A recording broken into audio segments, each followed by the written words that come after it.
প্রিয় শিক্ষার্থীরা, আসসালামু আলাইকুম। কেমন আছো তোমরা? নিশ্চয়ই ভালো। তোমাদের সাথে আছে আমি মাহফুজ মাহবুব, সিনিয়র প্রভাষক ও বিভাগীয় প্রধান, জীববিজ্ঞান বিভাগ, ক্যামব্রিয়ান এডুকেশন গ্রুপ, ঢাকা। আজকে আমরা জীববিজ্ঞান দ্বিতীয় পত্রের দ্বিতীয় অধ্যায় থেকে একটি গুরুত্বপূর্ণ বিষয় নিয়ে আলোচনা করব। আজকে আমরা ঘাসফড়িং এর যে রক্ত সংবহন তন্ত্র রয়েছে সেই রক্ত সংবহন তন্ত্র সম্পর্কে আলোচনা করব। রক্ত সাধারণত দুটো জায়গার মধ্যে সীমাবদ্ধ থেকে চলাচল করে। কয়টি? দুটি। একটি হচ্ছে হৃৎপিণ্ড এবং অন্যটি হচ্ছে রক্তনালী। এরা কখনো রক্তনালীর বাহিরে বের হয় না। যদি বের হয়ে ক্ষণিকের জন্য রক্তনালী ও হৃৎপিণ্ডের ভিতর থেকে মুক্ত হয়ে দেহের কোনো ফাঁকা স্থানে যায়, আবার ফিরে আসে রক্তনালীতে, তবে তাকে মুক্ত রক্ত সংবহন তন্ত্র বলে। এবং আমরা জানি ঘাসফড়িং এর দেহের যে ফাঁকা জায়গা থাকে যেটিকে বলা হয় হিমোসিল। তাহলে হিমোসিল শব্দটিকে যদি আমরা ভেঙে ফেলি তাহলে পাওয়া যাবে হিম ও সিল। হিম শব্দের অর্থ হলো রক্ত এবং সিল শব্দের অর্থ হলো ফাঁকা জায়গা বা সাইনাস বা গহ্বর। তাহলে হিমোসিল শব্দের পূর্ণ অর্থ হলো যে গহ্বরে রক্ত থাকে, ঠিক না? এখন লক্ষ্য করো, ঘাসফড়িং এর রক্ত সংবহন তন্ত্র ল্যাকুনার বা মুক্ত প্রকৃতির। ঘাসফড়িং এর রক্ত সংবহন তন্ত্র কেমন প্রকৃতির? মুক্ত প্রকৃতির, ঠিক আছে। এদের রক্তনালীগুলো কৌশিক জালিকা গঠন না করে দেহের বিভিন্ন ফাঁকা স্থান বা ল্যাকুনাতে মুক্ত হয়। এজন্য এদের রক্ত সংবহন তন্ত্র মুক্ত বা ল্যাকুনার ধরনের সংবহন তন্ত্র। ঘাসফড়িং এর রক্ত সংবহন তন্ত্র লক্ষ্য করো, হিমোসিল, রক্ত এবং হৃদযন্ত্র নিয়ে গঠিত। তাহলে ঘাসফড়িং এর রক্ত সংবহন তন্ত্র কি নিয়ে গঠিত? হিমোসিল, যেটিকে বলা হয় রক্তপূর্ণ দেহ গহ্বর, যেটা সেটিকে বলা হচ্ছে হিমোসিল, রক্ত এবং হৃদযন্ত্র, এই তিনটি প্রধান অংশ নিয়ে গঠিত। শিক্ষার্থী বন্ধুরা, এসো আমরা এখন জেনে নিই হিমোসিল কাকে বলে। ঠিক আছে, তাহলে দেখো হিমোসিল কি। এখানে আমরা কি দেখতে পাচ্ছি? রক্তে পূর্ণ দেহ গহ্বর। ঘাসফড়িং এর রক্তপূর্ণ যে দেহ গহ্বর, সেই রক্তপূর্ণ দেহ গহ্বরকে বলা হচ্ছে হিমোসিল। হিম শব্দের অর্থ রক্ত, সিল শব্দের অর্থ হচ্ছে গহ্বর। তাহলে পূর্ণ অর্থ দ্বারাই রক্তপূর্ণ দেহ গহ্বরকে বলা হচ্ছে হিমোসিল। আচ্ছা, এখন দেখি ঘাসফড়িং এর ডিমের ভিতর, একটু মনোযোগ দিয়ে শোনো। ঘাসফড়িং ডিমের ভিতর ভ্রূণ অবস্থায় থাকার সময় তার ব্লাস্টোসিল ও সিলোম একসাথে মিলে যায়, তাই হিমোসিলকে মিক্সোসিলও বলা হয়। আমি আবারও বলছি, ঘাসফড়িং ডিমের ভিতর ভ্রূণ অবস্থায় থাকার সময় তার ব্লাস্টোসিল ও সিলোম একসাথে মিলে যায়, তাই হিমোসিলকে মিক্সোসিল বলা হয়। দেহ গহ্বর সাধারণত পেরিটোনিয়াম নামক পর্দা দিয়ে আবৃত থাকে। মিক্সোসিল হবার পর আর পেরিটোনিয়াম তৈরি হয় না এবং বহুকোষীয় মাতৃকা দ্বারা আবৃত থাকে। সিলোম বা দেহগহ্বর দুটো পর্দা দিয়ে 3 ভাগে ভাগ করা হয়ে থাকে এবং প্রতিটি অংশকে বলা হয় সাইনাস। এই বিষয়ে আমরা আরো বিস্তারিত জানব। তাহলে দেখি, ঘাসফড়িং সহ সকল সন্ধিপদী প্রাণীর দেহগহ্বরের বিশেষ বৈশিষ্ট্য হলো এটি মেসোডার্মাল পেরিটোনিয়াম পর্দা দ্বারা পরিবৃত থাকে না। এইটি খেয়াল করো, পেরিটোনিয়াম নামক পর্দা দ্বারা ঘাসফড়িং এর দেহগহ্বর আবৃত থাকে না। এদের দেহগহ্বর রক্ত দ্বারা পূর্ণ থাকবে। এটি সংবহনতন্ত্রের অংশ হিসেবে কাজ করে। এ ধরনের রক্তপূর্ণ দেহ গহ্বরকে ঘাসফড়িং এর রক্তপূর্ণ দেহ গহ্বরকে বলা হয় হিমোসিল। ভ্রূণীয় পেরিভিসেরাল সিলোম পরিবর্তিত হয়ে ভ্রূণীয় perivisceral Silam, ভ্রূণীয় perivisceral Silam coelom পরিবর্তিত হয়ে হিমোসিল গঠন করে। এটি কতগুলো অনিয়ত ফাঁকা স্থান বা ল্যাকুনা বা সাইনাস নিয়ে গঠিত। ঘাসফড়িং এর দেহের সম্মুখ থেকে পশ্চাৎ পর্যন্ত হিমোসিল বিস্তৃত থাকে। তাহলে সামনে থেকে পশ্চাৎ ভাগ পর্যন্ত হিমোসিল বিস্তৃত থাকে। দুটি পেশিময় সছিদ্র আনুভূমিক পর্দা দ্বারা হিমোসিল তিনটি সাইনাসে বিভক্ত। পর্দা দুটি হলো হৃৎপিণ্ডের অঙ্কীয় দিকে অবস্থিত পৃষ্ঠীয় পর্দা এবং স্নায়ুরজ্জুর উপরের দিকে বিস্তৃত অঙ্কীয় পর্দা। তাহলে আবারও বলছি, অঙ্কীয় পর্দা থাকবে দুইটি এবং দুইটি অঙ্কীয় পর্দা ঘাসফড়িং এর যে সিলোম হিমোসিল সেটিকে তিনটি অংশে ভাগ করে দিবে। তো আমরা একটু দেখি, তো এখানে আমরা চিত্রটি একটু লক্ষ্য করি। তাহলে এই যে দেখতে পাচ্ছি যে ঘাসফড়িং এর ভিতরে যে ফাঁকা জায়গা, এই ফাঁকা জায়গাটাকে বলা হচ্ছে কি হিমোসিল। তো হিমোসিলের ভিতরে আমরা বলেছিলাম পর্দা থাকবে কয়টি? দুইটি। এই যে দেখো লম্বা একটি পর্দা দেখতে পাচ্ছি, এই যে এই লম্বা একটি পর্দা থাকছে, আর এই যে নিচের এই অংশে থাকছে একটি পর্দা। তাহলে মোট কয়টি পর্দা থাকছে? একটি, দুইটি। এবং এই দুইটি পর্দা দেখো টোটাল চেম্বার তৈরি করছে কয়টি? এই যে একটা ফাঁকা জায়গা তৈরি করছে, এই একটি ফাঁকা জায়গা তৈরি করছে, এবং এই নিচের অংশে একটি ফাঁকা জায়গা তৈরি করছে। তাহলে এই দুটি পর্দা, এক দুই, এই দুইটি পর্দা মোট কয়টি ফাঁকা গহ্বরের সৃষ্টি করছে? একটি, দুইটি, তিনটি। এই যে এক একটি ফাঁকা জায়গাগুলিকে বলা হচ্ছে কি সাইনাস। ঠিক আছে, তাহলে সাইনাস যদি বলা হয় কয়টি থাকছে? একটা, দুইটা, তিনটা। তাহলে লক্ষ্য করো পৃষ্ঠীয় দিকে একটি সাইনাস থাকে, যে সাইনাসের মধ্যে হৃৎপিণ্ড থাকছে। তাহলে যে সাইনাসের মধ্যে হৃৎপিণ্ড অবস্থান করে সেই সাইনাসটিকে বলা হচ্ছে পেরিকার্ডিয়াল সাইনাস। আর এই যে মাঝখানে যে সাইনাসটা আমরা দেখতে পাচ্ছি, এই সাইনাসের মধ্যে পরিপাক তন্ত্রের বিভিন্ন অংশ অবস্থান করে, এই জন্য এটিকে বলা হয় পেরিভিসেরাল সাইনাস। হৃৎপিণ্ড যে সাইনাসের মধ্যে অবস্থান করে সেটিকে বলা হচ্ছে পেরিভিসেরাল সাইনাস। তাহলে পেরিভিসেরাল সাইনাসের নিচে অর্থাৎ হৃৎপিণ্ডের নিচেই থাকছে কি পৃষ্ঠীয় পর্দা। হ্যাঁ, এরপরে দেখো সব লাস্টে দেখো এই যে এই সাইনাসটা যে দেখতে পাচ্ছি, এই অঙ্কীয় পর্দার নিচে যে এটি হচ্ছে কি অঙ্কীয় পর্দা, আর এটি হলো পৃষ্ঠীয় পর্দা। তাহলে অঙ্কীয় পর্দার নিচে যে গহ্বরটা থাকছে সেটিকে বলা হচ্ছে পেরিনিউরাল সাইনাস। শিক্ষার্থী বন্ধুরা, এখন তোমরা দেখো তো যে অনুদৈর্ঘ্য বরাবর পর্দা থাকবে কয়টা? দুইটা। অনুদৈর্ঘ্য বরাবর পর্দা থাকবে এক, দুই। এবং এই দুইটা পর্দা ঘাসফড়িং এর দেহের ভিতরে কয়টি সাইনাস সৃষ্টি করবে? তিনটি। একটি, দুইটি, তিনটি। পৃষ্ঠীয় দিকে যে সাইনাস থাকে সেই সাইনাসের ভিতরে কি অবস্থান করে? হৃৎপিণ্ড অবস্থান করে, এবং সেজন্য এটিকে বলা হচ্ছে পেরিকার্ডিয়াল সাইনাস। পেরিকার্ডিয়াল সাইনাসের পরেই পরিপাক তন্ত্রের বিভিন্ন অংশ অবস্থান করে, যেটিকে বলা হচ্ছে পেরিভিসেরাল সাইনাস।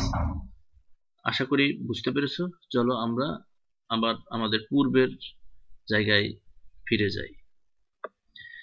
এই যে দেখো এটি পৃষ্ঠীয় পর্দার উপরে দেহের পৃষ্ঠ দিকে অবস্থিত, এর মধ্যে হৃৎপিণ্ড অবস্থান করে। হৃদযন্ত্র অবস্থান করে কোথায়? পেরিকার্ডিয়াল সাইনাসে। পেরিভিসেরাল সাইনাস এটি পৃষ্ঠীয় এবং অঙ্কীয় পর্দার মাঝে অবস্থিত। এতে পৌষ্টিকতন্ত্র, রেচনতন্ত্র, জননতন্ত্র কি করে? অবস্থান করে।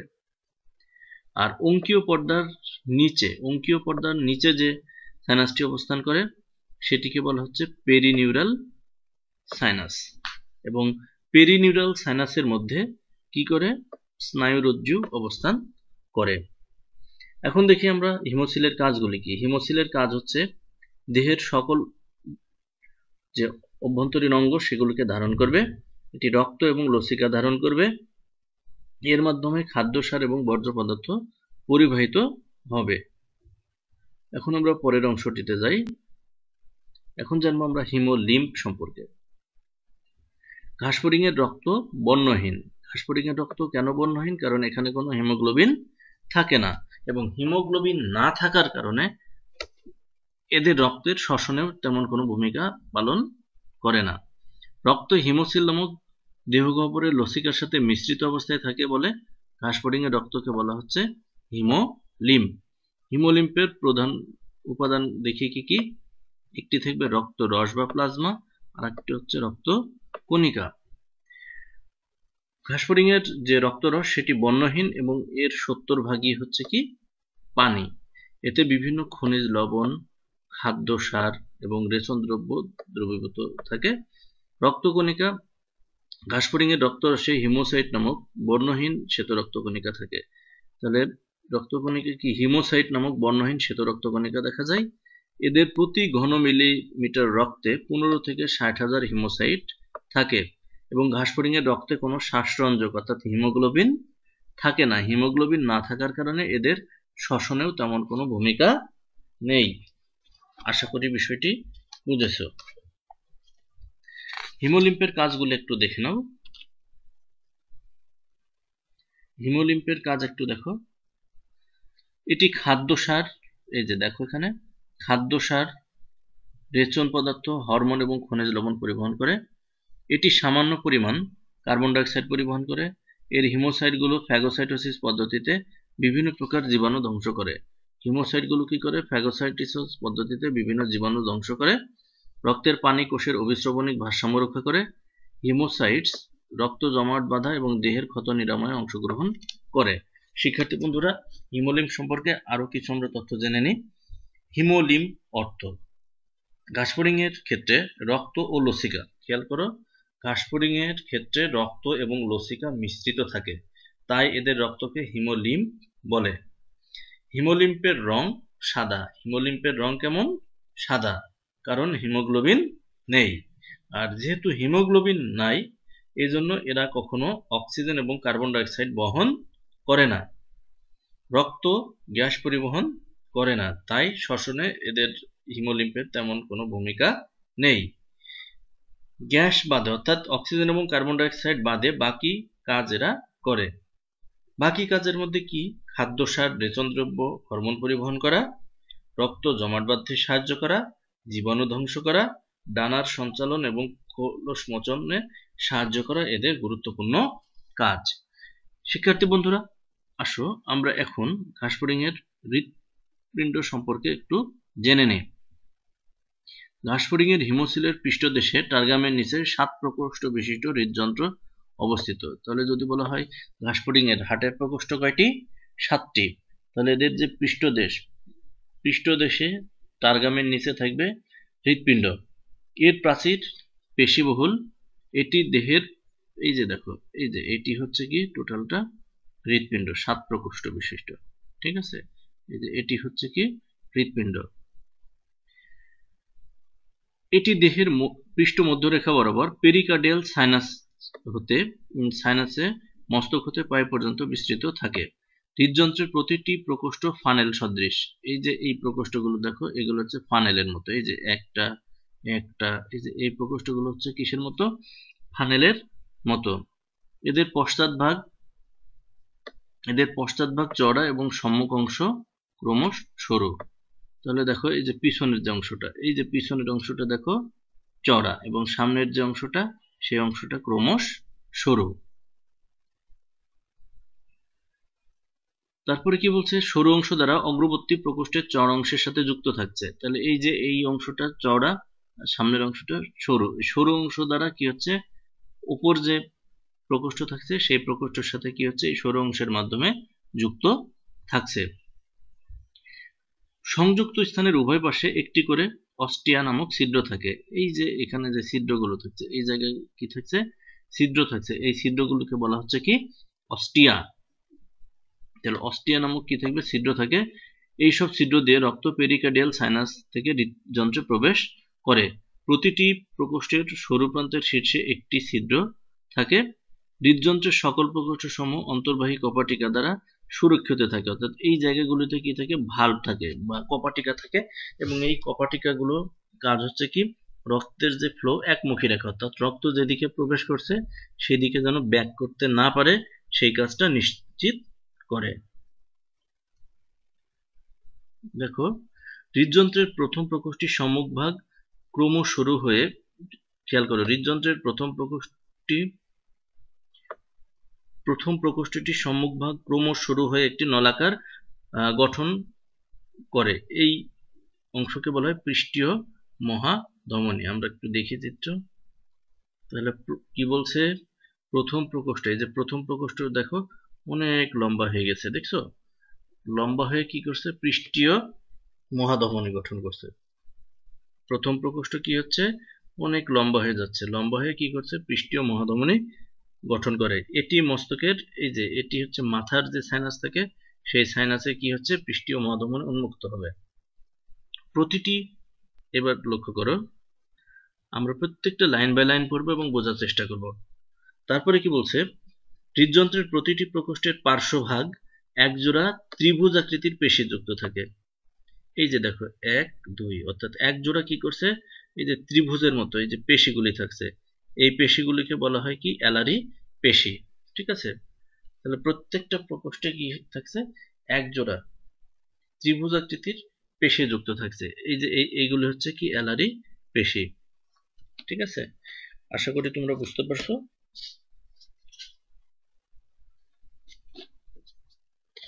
এখন আমরা জানবো রক্ত সংবহন প্রক্রিয়া, অর্থাৎ রক্ত সংবহন কিভাবে ঘটে। ঘাসফড়িংয়ের হৃদযন্ত্র এবং অ্যালারি পেশি ক্রম সংকোচন প্রসারণ ক্রিয়ায় দেহের বিভিন্ন অঞ্চলে রক্ত প্রবাহিত হয়। তাহলে কি বলছে? হৃদযন্ত্র, অ্যালারি পেশির ক্রম সংকোচনের ফলে দেহের বিভিন্ন অঞ্চলে রক্ত প্রবাহিত হয়। এই সংকোচন প্রসারণ প্রক্রিয়া দেহের এক প্রান্ত হতে শুরু হয় এবং সম্মুখে শেষ হয়। তাহলে কি? এটি হচ্ছে পশ্চাৎ যে প্রান্ত, অর্থাৎ দেহের পিছনের অংশ হতে কি হবে? শুরু হবে, পিছনের অংশ হতে শুরু হয় আর সম্মুখ প্রান্তে গিয়ে কি হবে? শেষ হবে। অর্থাৎ আমরা দেখি এই যে সংকোচনটা এই জায়গায় শুরু হবে, এটি হচ্ছে পশ্চাৎ দিক, এখানে শুরু হবে এবং এখানে কি হবে? শেষ হবে। কি বুঝতে পারছো? হ্যাঁ, তোমরা কমেন্টস বক্সে অবশ্যই রিপ্লাই দিবে। তোমাদের কোনো যদি অসুবিধা থাকে সেটি আমাকে জানাবে, আমি তোমাদের সলভ করে দেবো ইনশাল্লাহ। ঘাসফড়িংয়ের হৃদযন্ত্রের স্পন্দন, এটি খুব ভালোভাবে মনে রাখতে হবে। প্রতি মিনিটে হৃদস্পন্দন 100 থেকে 110 বার। ঘাসফড়িংয়ের দেহে রক্ত সংবহন প্রক্রিয়া নিম্নলিখিতভাবে সম্পন্ন হয়। দেখো, অ্যালারি পেশিসমূহের সংকোচনের ফলে রক্ত পেরিভিসেরাল সাইনাস হতে পেরিকার্ডিয়াল সাইনাসে প্রবেশ করে। কোথায় প্রবেশ করবে? পেরিভিসেরাল সাইনাস হতে পেরিকার্ডিয়াল সাইনাসে প্রবেশ করবে। এ সময় প্রকোষ্ঠসমূহের প্রসারণের ফলে রক্ত অস্টিয়ার মাধ্যমে, যে আমরা বলেছিলাম ছোট ছোট ছিদ্র থাকে, যে ছিদ্রগুলোকে বলে অস্টিয়ার মাধ্যমে কি হবে? পেরিকার্ডিয়াল সাইনাস হতে হৃদযন্ত্রের গহ্বরে প্রবেশ করবে। ঠিক আছে? এবং হৃদযন্ত্রের যখন সকল প্রকোষ্ঠ রক্ত দ্বারা পূর্ণ হবে তখন কি হবে? এই যে দেখো, হৃদযন্ত্রের এই সমস্ত প্রকোষ্ঠগুলি যখন রক্ত দ্বারা পূর্ণ হয়ে যাবে তখন সব পিছনের যে প্রকোষ্ঠ, সেই প্রকোষ্ঠটা কি হবে? সংকুচিত হবে। দেখো এখানে কি বলছে? হৃদযন্ত্রের সমস্ত প্রকোষ্ঠ রক্তপূর্ণ হয়ে গেলে কি হবে? শেষ যে প্রকোষ্ঠ সেটি ধারাবাহিক সংকোচনী ঢেউ পিছনের দিকে সংকোচন হবে, তারপরে সামনে, এইভাবে পেছন থেকে সামনের প্রকোষ্ঠের দিকে ধাবিত হবে। ফলে রক্ত পৃষ্ঠীয় মহাধমনীর মাধ্যমে, পৃষ্ঠীয় মহাধমনী আমরা তো দেখলাম একেবারে সামনের যে প্রকোষ্ঠ ছিল সেটি একটু লম্বা হয়ে কি করছে? পৃষ্ঠীয় মহাধমনী গঠন করেছিল। সেই মহাধমনীর মাধ্যমে মস্তকের সাইনাসে কি হবে? হিমোলিম্ফটা প্রবেশ করবে। এরপর রক্ত পশ্চাৎমুখী হয়ে পেরিভিসেরাল সাইনাসে এবং শেষে পেরিনিউরাল সাইনাসে প্রবেশ করে দেহের বিভিন্ন অংশে সঞ্চালিত করবে। তাহলে এই যে দেখো, এখানে কি বলা হয়েছিল? রক্ত এই যে ছিদ্রগুলোর মাধ্যমে কি হবে? পেরিকার্ডিয়াল সাইনাসের মধ্যে প্রবেশ করবে। পেরিকার্ডিয়াল সাইনাস হতে এই অস্টিয়ার মাধ্যমে, যে ছিদ্রগুলো অস্টিয়ার মাধ্যমে কি হবে? হৃৎপিণ্ডের সমস্ত প্রকোষ্ঠের মধ্যে রক্তগুলো প্রবেশ করবে। প্রবেশ করার পর কি হবে? এই যে লাস্টের যে প্রকোষ্ঠ, এই প্রকোষ্ঠ কি হবে, সংকুচিত হবে। তারপরে কি হবে, পরেরটা, তারপরে পরেরটা, এইভাবে পর্যায়ক্রমে সবগুলো কি হবে, সংকুচিত হবে। সংকুচিত হয়ে রক্ত কি হবে, পৃষ্ঠীয় মহাধমনির মাধ্যমে কোথায় চলে আসবে, মাথার যে সাইনাসে, মাথার সাইনাস থেকে কোথায় চলে যাবে, আবার পেরিকার্ডিয়াল সাইনাসে চলে যাবে, পেরিকার্ডিয়াল সাইনাস থেকে চলে যাবে পেরিনিউরাল সাইনাসে। ঠিক আছে, পেরিনিউরাল সাইনাসে, এবং কি হবে, পেরিভিসেরাল সাইনাস থেকে পেরিকার্ডিয়াল সাইনাসে প্রবেশ করবে, এবং এইভাবে কি হবে, রক্তের পুনরাবৃত্তি ঘটাবে, এবং সমগ্র দেহে একবার রক্ত প্রবাহ সম্পন্ন হতে 30 থেকে 60 মিনিট সময় লাগবে। ঠিক আছে, আশা করি বিষয়টি তোমরা বুঝেছো। আজ তাহলে এই পর্যন্ত। আগামী দিন আরো একটি বিষয় নিয়ে আবারও কথা হবে। সেই পর্যন্ত সকলে ভালো থাকবে। আল্লাহ হাফেজ।